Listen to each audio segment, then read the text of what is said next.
John was with us, and me and John met, and we did the presentation, but to no one, because I uh, didn't record it. Well, I tried to, but I failed. So here's the end result. Rip John, we love you. He did most of the work.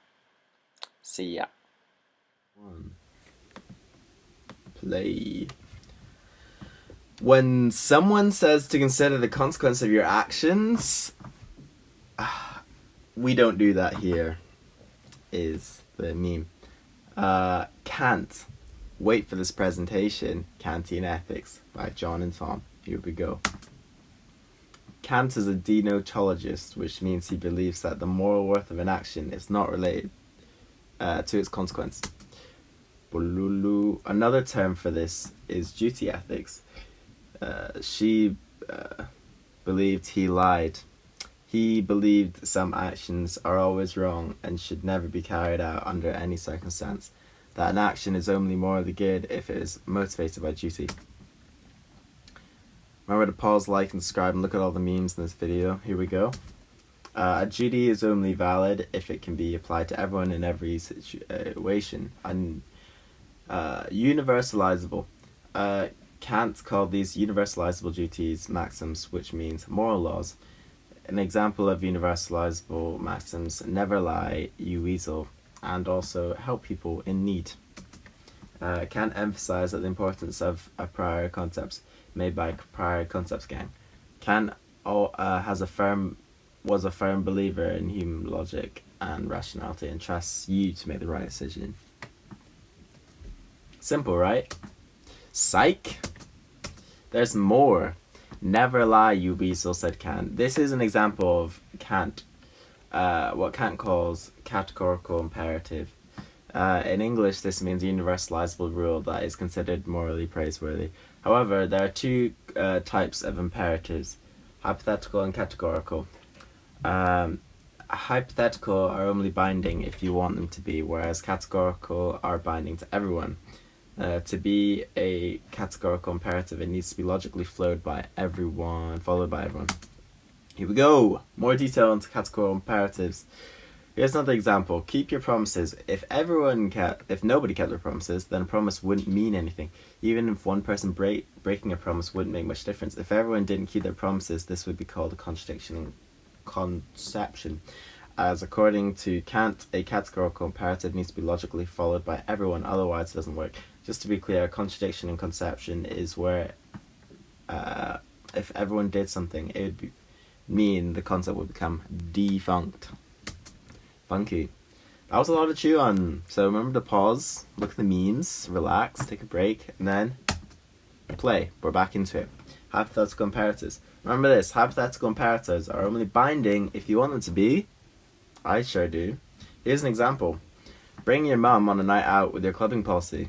Some people might find this cringe with your own mum. However, some peeps are legends and may not. These statements depend on your desire to achieve some kind of end. In conclusion, a hypothetical imperative is just a conditional statement. There's another contradiction. A contradiction in the will. This is where a world where nobody did the maxim would be possible. Very probable, but no rational person would want it, because that'd be horrible.